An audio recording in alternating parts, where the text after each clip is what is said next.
Buenos días, ¿cómo andan? ¿Todo bien? Bueno, acá retomando un poquito la actividad después de lo que fue este proceso, esta primera cagada a palo de lo que fueron parciales y demás que tuvimos, así que estamos nuevamente retomando un poquito la actividad. Tengo novedades, tengo algunas sorpresas que voy a mostrar acá, bueno, algo ya se fue arrimando. Eh, y después, bueno, la idea de hoy es hablar no tanto de actualidad, sino tratar de hacer, sin perjuicio de que ya pasó el 25 de mayo, quizás hablar un poquito sobre los acontecimientos que engloban al 25 de mayo de 1810 y la construcción del ser nacional, por decirlo de alguna manera, que convoca dicha fecha. Bueno, para empezar yo quería mostrar, ustedes saben que a mí me gusta mucho el mate, y mi hermano más chico, Tomás, que le mando un cariño enorme, un beso enorme, lo quiero muchísimo, miren lo que me regaló el mes que viene es mi cumpleaños, y me regaló, a sabiendas de que yo le dije que me lo quería comprar, me regaló este mate, ¿sí? Muy lindo, ya está curado, miren el curado, ¿sí? eh, muy bueno, pero lo que me regaló, que para mí es la joya de la corona, haciendo alguna referencia a la fecha que estamos por dialogar, en realidad no sería la fecha de la corona, la joya de la corona, pero no importa, tomando en consideración, miren lo que es esto, este es el mate galleta, es un mate que se está volviendo muy viral, pero yo cuando lo vi, al margen de que si se ponga o no se ponga de moda, que no es por eso, lo vi, la verdad me gustó, me encantó. Así es por dentro el mate galleta, como ven es bastante profundo. Todavía no lo usé, lo voy a usar en vivo. Es la primera vez que le estamos poniendo la bombilla, así quedaría. Acá lo muestro con la base, ¿sí? Y decidí probar antes de empezar a tomar mate con estos dos matecitos que me regaló mi hermano Tomás, decidí probar la Andresito edición especial, selección especial. La verdad, muy buena. La probé en los mates anteriores que ya tengo, que los tengo recontruzados, como para ver qué onda el gusto. Muy buen gusto, para los que les gusten la yerba, es una yerba nacional, es una yerba muy rica, se siente el amargor en los primeros mates, ¿sí? Sobre todo en el primer mate, pero no te deja, digamos, no es algo fuerte que vos decís, qué difícil que es tomarlo, o que te deje acidez, ni mucho menos. La verdad que es muy bueno. Así que vamos a probar en este nuevo envío, en este envío histórico, vamos a probar por primera vez el mate galleta. Muy bueno el mate. La verdad que, Tommy, si estás viendo esto, te agradezco de mil amores. Y ahí va. Está muy bueno. Está muy bueno. Mi primo Franco, que le gusta también mucho el mate, que es muy matero como yo, me dijo, a mí me gusta con un mate 100% personal. Yo no me acuerdo si él fue el que me lo mandó primero. Y yo se lo mandé a Tommy, o Tommy me lo pasó al unísono los dos, y yo le dije, justo ese mate estaba hablando con... Sí, creo que Franco me lo pasó primero, o yo lo vi de Sudamétrica Mate, y le dije a Tommy, tengo ganas de comprármelo, y bueno, él me dijo, vení, tengo tu regalo de cumpleaños antes de que te lo compres vos. Así que este es el mate galleta, miren lo que es, una belleza, la verdad, muy, muy lindo. Encima levantó suspiros porque un montón de gente me empezó a escribir, che, ¿dónde lo compraste? ¿Dónde lo tenés? Quiero probarlo, quiero el mate, quiero el mate. Bueno, nada. Tommy, a tu salud.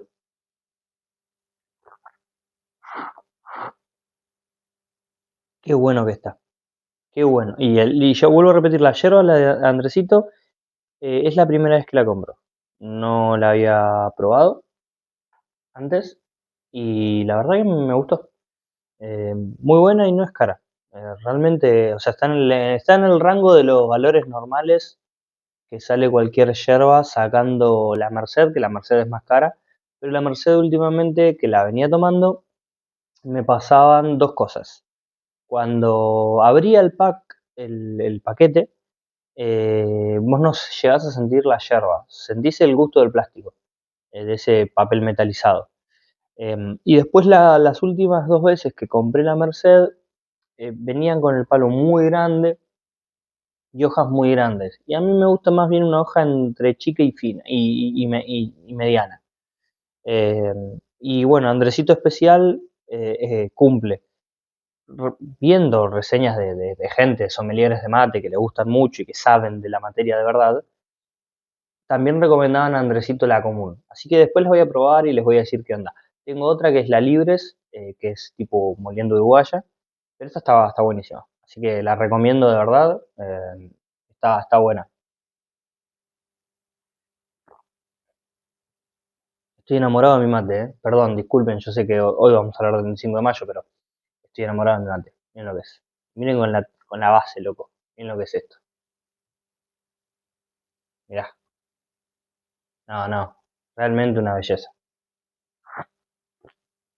Bueno, vamos a lo nuestro porque si no parecería que estamos, no, no sé, voy a hacer mirar un video de Lucas tomando mate y si bien, nada, es lo que me gusta y me gusta tomar mate, la idea es que podamos hablar un poquito sobre Mayo y la construcción de, ¿cómo le digo?, del ser nacional. Para hablar del 25 de mayo de 1810, nosotros deberíamos tratar de hacer algún ejercicio de unos años para atrás, no tantos, pero y de mudarnos de continente. Imaginariamente nos vamos a ir en un barco hacia Europa y vamos a hablar de la Europa en la que participó Napoleón Bonaparte. Napoleón Bonaparte estaba llevando adelante un proceso de conquista a nivel continental y en este proceso de conquista a nivel continental su principal enemigo o a quien debía derrocar, a quien debía derribar era a la reina de los mares, a quien tenía en ese momento un proceso de industria nacional muy pujante, como era a través de la revolución industrial, como era Gran Bretaña. Y para eso había llevado adelante lo que se conoció como el bloqueo continental, que es ni más ni menos que una estrategia eh, político-militar que tenía como objetivo bloquear el continente europeo y así impedir que las mercaderías inglesas eventualmente puedan comerciarse libremente dentro de Europa. Lo cierto es que Portugal era aliada de Inglaterra y esto hacía que la estrategia del bloqueo continental estuviese trunca, por lo tanto los productos ingleses seguían ingresando a Europa mediante el territorio portugués.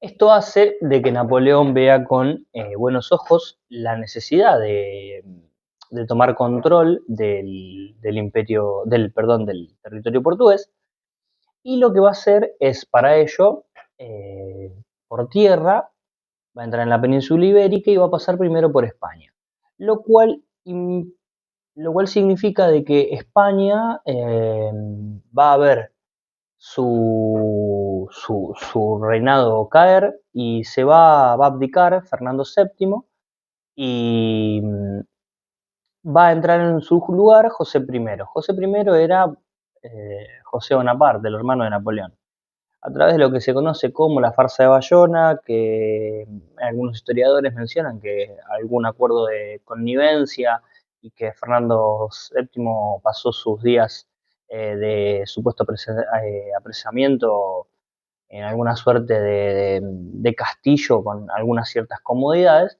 Lo cierto es que esto hace de que caiga el poder español, ¿sí? La corona española cae, y van a llegar las noticias para no seguir profundizando en lo que es la política española. Lo cierto es que España venía en un proceso de caída, ¿no?, en cuanto a lo que es su parte institucional y su parte económica, por eso también se dieron las reformas borbónicas, entre otras cosas, pero ya venía con un proceso de descomposición y le venía costando bastante que sus posesiones imperiales, es decir, las posesiones que se tenían dentro de América Latina, nuestro territorio, por ejemplo, se tuviesen un buen control. De hecho, había muchos problemas de contrabando y demás. De hecho, las invasiones inglesas de 1806-1807 dejaron grandes secuelas. Y va a llegar el 14 de mayo a Buenos Aires, van a llegar algunas novedades de que quien había coronado, quien le había colocado el título de virrey a Cisneros, ¿sí?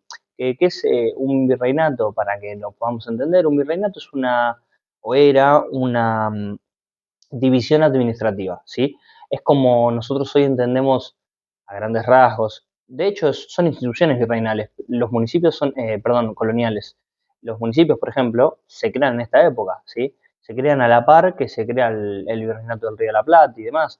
Eso tiene que ver con divisiones administrativas que se van gestando, que se van realizando con el objetivo de tener un mayor control dentro del territorio. Porque claro, vuelvo a repetir, España se encontraba en un proceso de decaimiento, producto de que toda esta expansión territorial y esta expansión imperial que había logrado no la estaba acompañando con un proceso de transformación en su producción nacional.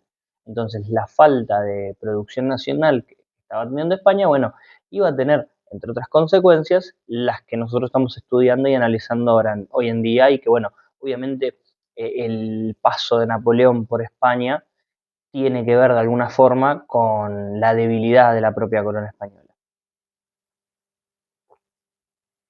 Este panorama que de España cayendo en manos de Napoleón va a llegar el 14 de mayo a Buenos Aires y a partir de este momento la Junta Central de Sevilla ya estaba caída, que es la que le da el cargo al virrey Cisneros, que ya venía siendo cuestionado, le va a dar el marco para que empiecen a surgir todavía con mayor virulencia los reclamos y los debates respecto a, bueno, somos parte de la corona española, tenemos que, y se empiezan a formar estos debates, somos parte de la corona española, somos parte de un proceso que tiene que comenzar su vida institucional a través de lo que se conoce como la retroversión de la soberanía, donde la soberanía vuelve al pueblo, y entonces tenemos que elegir si ser independientes o nos anexamos a la corona inglesa, porque de alguna manera el territorio que era territorio español,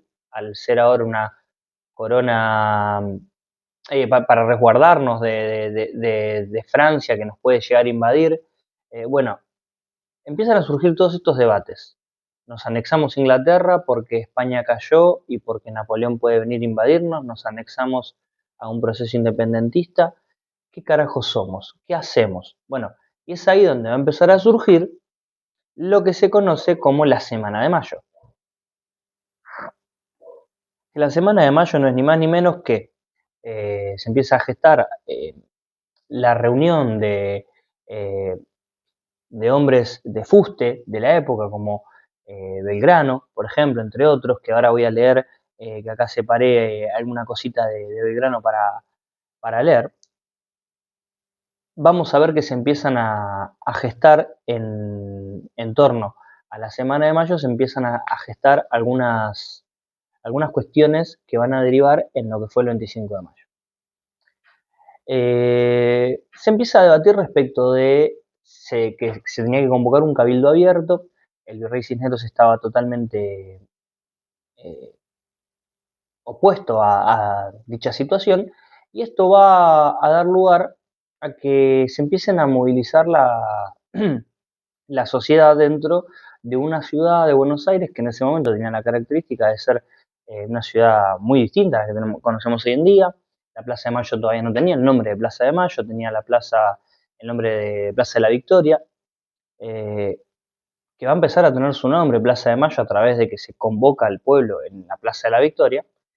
Y van a tener una participación muy importante, dos hombres que van a formar la Legión Infernal, que de ahí un poco pasa el tema de que repartían escarapelas y demás. No es que repartían escarapelas, French y Beruti no repartían escarapelas. Con la Legión Infernal lo que hacían eran, eh, a través de cintitas blancas que se repartían para identificarse y evitar que la plaza se llene de realistas o que ingresen al cabildo los realistas y demás, lo que hacían era identificarse y todo aquel que intentaba llevarle la contra era prolijamente cagado a palo, básicamente.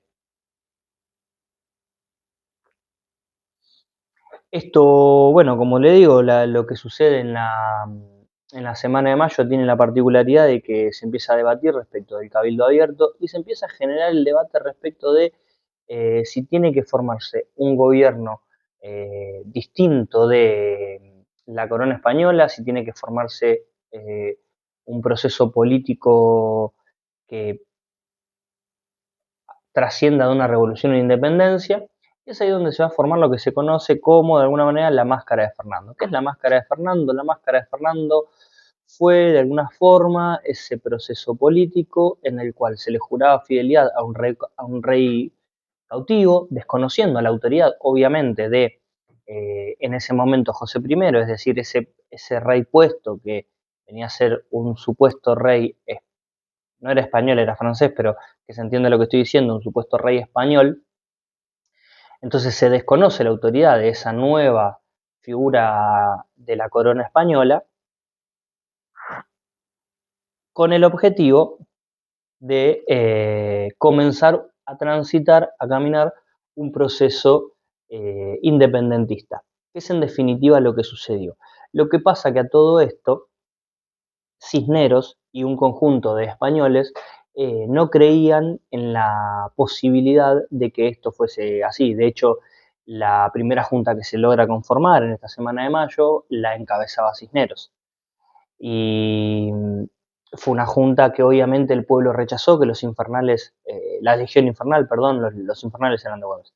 La Legión Infernal rechazó enérgicamente y esto le valió la protesta del pueblo que se había reunido ahí. Estamos hablando de una ciudad de 40.000 habitantes, creo que lo había mencionado, y se habían logrado reunir en esta Plaza de la Victoria más o menos unas 600, 450, 600 personas. Que obviamente si nosotros lo vemos con los ojos de hoy en día, cuando hablamos, no sé, de que si fue mucha gente o no fue mucha gente, por ejemplo, a la marcha universitaria y hablamos de que si fueron 120.000, 150.000, 500.000 o lo que fuese, estamos hablando de que si fue una marcha de 150.000 personas, es una pequeña marcha. Bueno, no lo veamos con los ojos de hoy en día, veámoslo con los ojos de 1810, es decir, con los ojos de hace 2 siglos atrás. Eh, para que ustedes se den una idea, una ciudad muy distinta a la que conocemos hoy. Eh, no sé si había olor a piso o no como hay hoy, pero sí una ciudad bastante distinta en cuanto a la parte edilicia, ¿sí? Eh, no había, prácticamente no había empedrados, los pocos empedrados que se habían hecho con el tema de las corridas de toros y que se había instalado en Montserrat y en lo que hoy es la Plaza de Montserrat. Y la realidad es que ahí hubo grandes casos de corrupción, entonces no hubo el financiamiento para el empedrado que se iba a hacer en base a las corridas de toros, la realidad es que no terminó sucediendo, da para otro momento, da para otra charla, eso está buenísimo para que nosotros podamos también entender un poquito cómo era la ciudad. Estamos hablando de una ciudad totalmente caminar sobre el barro, ¿sí? Como hoy, no sé, se conocen a las villas de emergencia, barrios populares, donde transitar en calles de barro se hace complicado y con cloacas a cielo abierto y demás. Bueno, no estamos hablando de una ciudad muy distinta a lo que hoy conocemos como barrios de emergencia. ¿Sí? Obviamente con matices muy diferentes en algunos aspectos, pero lo que es a la parte del avance edilicio, sí con muchas carencias, eso quiero decir. Qué bueno este tema. Aparte, insisto, perdón, hago la pausa. Gracias, Tom. Miren lo que es. Me gusta mucho. Bien.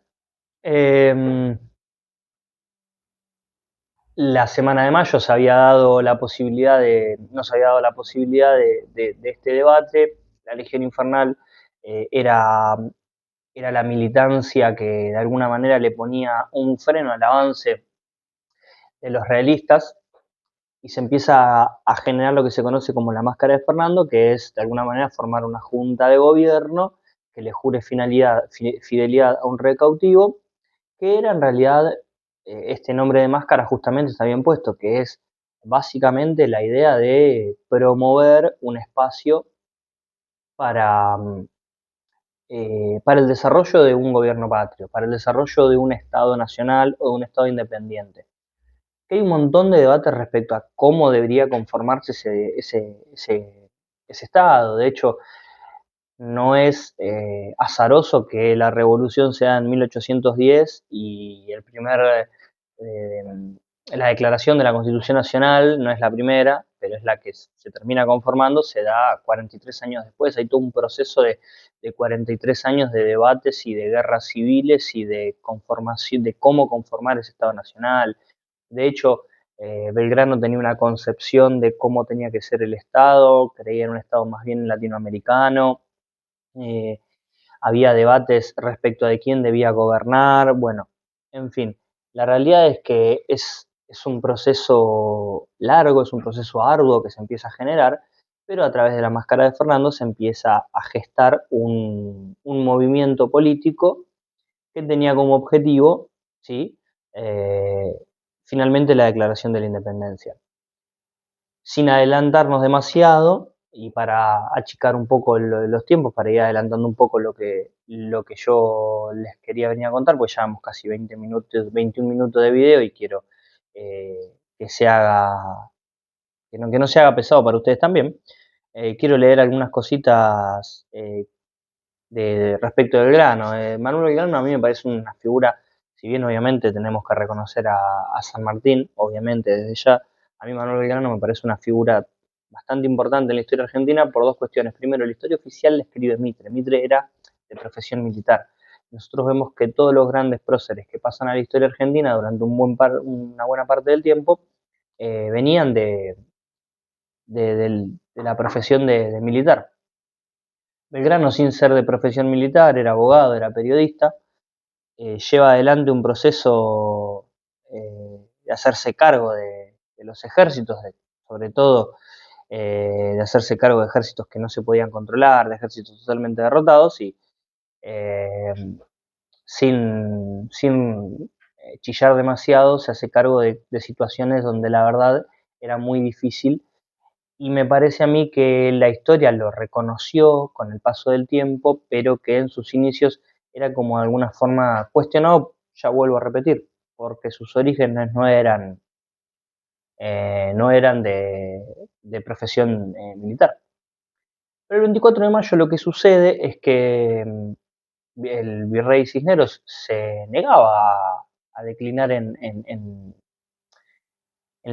presidir la junta que se había conformado, que claro, el objetivo era no perder el poder, no ceder el espacio de poder que tenía, y cuentan, ¿sí? Y ahora sí lo quiero leer, permítanme, cuentan que las memorias de Tomás Guido dicen que en estas circunstancias el señor Don Manuel Belgrano, mayor del regimiento de patricios que vestido de uniforme escuchaba la discusión en la sala contigua, es decir, no participaba de la discusión, reclinado en un sofá casi postrado por largas vigilias observando la indecisión de sus amigos, púsose de pie, así se escribía, es decir, se paró, súbitamente y a paso acelerado y con el rostro encendido por el fuego de sangre generosa entró al comedor de casa del señor Rodríguez Peña y lanzando una mirada en derredor de sí, es decir, alrededor de sí, y poniendo la mano derecha sobre la cruz de su espada, dijo, juro por la patria y mis compañeros,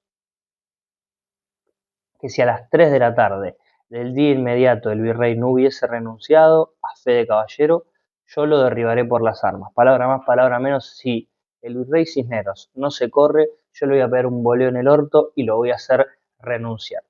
Lo que hace el virrey Cisneros es eh, abdicar, ¿sí? Tener que reconocer esta destitución que se estaba generando, esta revolución que se estaba gestando, y en su pañuelo escupe sobre este documento fundacional que se está gestando y lo que le vale es que después efectivamente la cagada para lo que se merecía se la terminaron dando.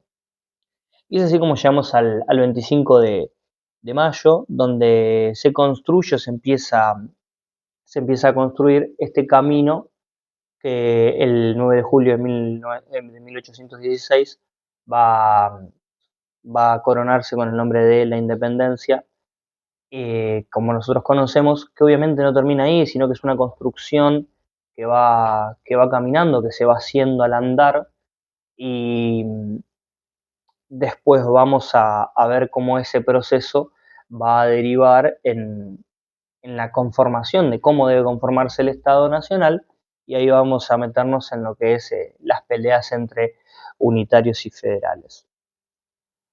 Creo que el 25 de mayo, y esto es a modo reflexivo y a modo de análisis, idea u opinión personal, es el proceso de la construcción del ser nacional porque es el momento en el cual se empiezan a debatir qué somos, ¿sí? Y creo que es esta pregunta ontológica, es decir, esta mirada para adentro y pensar, che, qué somos, qué hacemos, qué debemos hacer, cómo debemos comportarnos, a quién le debemos obediencia. Bueno, de alguna forma es la pregunta primigenia que convoca un espíritu de revolución y de independencia. Es por eso que me parece tan trascendental el 25 de mayo, ¿sí? Hay un debate respecto de los historiadores, porque hay historiadores que pertenecen por ahí al materialismo histórico, es decir, a los marxistas, que por ahí dicen, bueno, no, pero fue una revolución burguesa, y la realidad es que el 25 de mayo es tan argentino como el mate que me estoy tomando, o la costumbre del asado, y la realidad es que el 25 de mayo nos pertenece, que es la construcción del camino hacia un proceso de historia propia, porque si bien es parte de nuestra historia todo lo que es el proceso de conquista y precolonial y todo ese proceso de colonia que empieza a madurar hacia un desprendimiento de esa metrópoli española, la realidad es que se empieza a dar nacimiento, vuelvo a repetir, a lo que López Arrey decía del ser nacional. Entonces, es por eso que me parece importantísimo que nosotros entendamos la importancia y la vigencia que debe tener con el paso de los tiempos el 25 de mayo, porque es el proceso en el cual eh, el pueblo comienza un proceso a, a debatirse para adentro quién es y qué debe ser y cómo debe ser conducido y quién debe ser conducido, quién debe conducirlo, perdón. Entonces, me parece que va más por ese lado que debemos continuar con este proceso de recordarlo permanentemente el 25 de mayo. Bueno, no quiero quitar más tiempo porque ya 27 minutos se me hace bastante. Ojalá que hayan llegado hasta acá. Like, me gusta, compartir, comentar, etcétera. Dale, hasta la victoria siempre, que sigan bien.